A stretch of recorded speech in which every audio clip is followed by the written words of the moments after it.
Audio Jungle. न्याणे जे जेको आहे बेगुनाह हिकिड़ो बेदरे सां क़तल कया उन जे बारे में तव्हां रैली कढी आहे उन छा तव्हांखे मौक़िफ़ ॾियणो आहे तव्हांखे?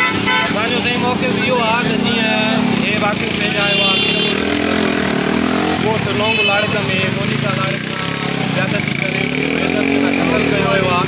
असां आला इख़्तियारनि खां DIG सखर SSP खैरपुर ऐं आला इख़्तियारनि खां कोर्ट जे थ्रू बि जीअं चीफ जस्टिस हिन ॻाल्हि जो नोटिस बि वरितो आहे।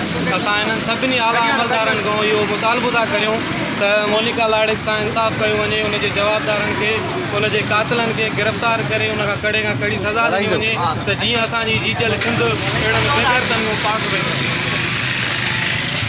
जी साईं बिस्मिल्लाहिर्रहमानिर्रहीम। अॼु जी जेका रैली आहे उहा इंसाफ़ जे लाइ आहे त जेकी न्याणी गुलनि जी गुलाब वांगुरु टिड़ंदड़ न्याणी जेकी मोनिका आहे असांजे पाड़े में आदल शाह में जेको वाक़िफ़ थियो आहे उन सां ज़्यादती थी आहे, उन्हनि ज़ालिमनि खे सख़्तु तरीन सज़ा मिलणु घुरिजे। अॼु नौजवाननि जस लहणनि जो ज़ालिमनि जे ख़िलाफ़ु आवाज़ु उथारियो आहे ऐं तव्हां मीडिया वारा बि जस लहणो पिरियाले जा जिन हमेशह ज़ालिम जे ख़िलाफ़ु आवाज़ु उथारियो आहे। इहा शुरूआत आहे। असां कंहिं बि ज़ालिम खे ज़ुल्म करणु न ॾींदासीं। असां मुतालबो था कयूं आला इंतिज़ामिया खां त हिन माण्हूअ खे सख़्तु सज़ा ॾिनी वञे त जीअं ॿियो जेको आहे उहो कंहिं बि न्याणीअ सां ज़्यादती न थिए। शैतानिर्रजीम बिस्मिल्लाहिर्रहमानिर्रहीम इन्नल्लाह मलाइकतहु युसल्लूना अलन नबी या अय्युहल्लज़ीना आमनू सल्लू अलैहि वसल्लिमू तस्लीमा। सभ खां पहिरियां त इलाही हिकिड़ो अफ़सोसनाक असांजे एरिया में जेको हिकिड़ो हैवानियत जी हिकिड़ी हद थी आहे जंहिंखे जिते जानवरनि खे बि शर्म अचणु घुरिजे। हिकिड़ी मासूम 7 सालनि जी न्याणी जंहिंखे बेदर्दीअ सां रेप करे करे उनजो मर्डर कयो वियो आहे ऐं असां उनजी सख़्तु मज़म्मत कयूं था सख़्तु तरीन लफ़्ज़नि में ऐं असां वटि उहे लफ़्ज़ ई कोन्हनि जिन में अहिड़े दर्दनाक ऐं भयानक वाक़े जी जेका आहे सा मज़म्मत थी सघे।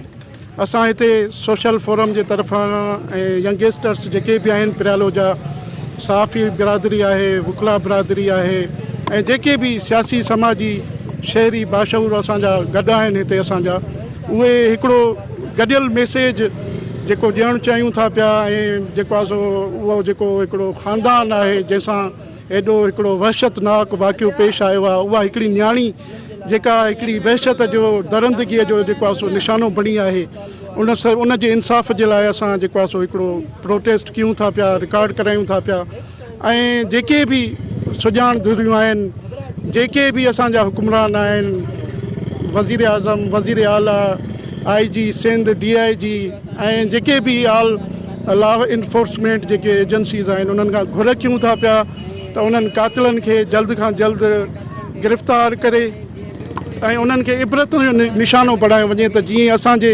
मुआशिरे में ॿीहर कोई बि काई बि अहिड़ी न्याणी, काई बि मोनिका अहिड़ी अज़ियत वहशत जो जेको आहे सो निशानो न बणे। हीउ जेको वहशतनाक वाक़ियो थियो आहे, हीउ जेके सिंध जी न्याणी सां पीरगोट जे भरिसां हीउ जेको वाक़ियो पेश थियो आहे, मासूम 7 सालनि जी न्याणी सां ज़ना करे हुनखे क़तल कयो वियो आहे। असां जेके असीं पिराले फोरम ते दोस्त गॾु थिया आहियूं इहो हुते एहतियात रिकॉर्ड था करायूं आला इख़्तियारनि खे त हिन जो सख़्तु तरीन नोटिस वठी उन्हनि जेके दरिंदा जेके आहिनि उनखे गिरफ़्तार करे उनखे पाए तकमील ताईं पुॼायो वञे। हीउ जेको वाक़ियो थियो आहे हीउ असांजी सिंध जी न्याणी सां हीउ सुभाणे कंहिंसां वाक़ियो थी सघे थो। इन जे लाइ असां जेके बि अची हिते गॾु थिया आहियूं असां उन्हनि इख़्तियारनि खे ॿुधाइण था चाहियूं त ख़ुदा तव्हां पंहिंजा जेके हिन में मुल्क में जेके कानून ठहियल आहिनि उन्हनि कानून ते अमल करण जी कोशिशि कयो। हीउ अमल नथो, कंहिं कानून ते बि अमल कोन थो कयो वञे, उनजो हीउ नतीजो असांखे भुगतणो थो पए। सो असां आला इख़्तियारनि खे घुर था कयूं त उन्हनि दरिंदनि खे गिरफ़्तार करे उनखे पाए तकमील ताईं पुॼायो वञे। अॼु जो जेको एहतजाज आहे उहो हिकिड़े ज़ालिम जे ख़िलाफ़ु आहे।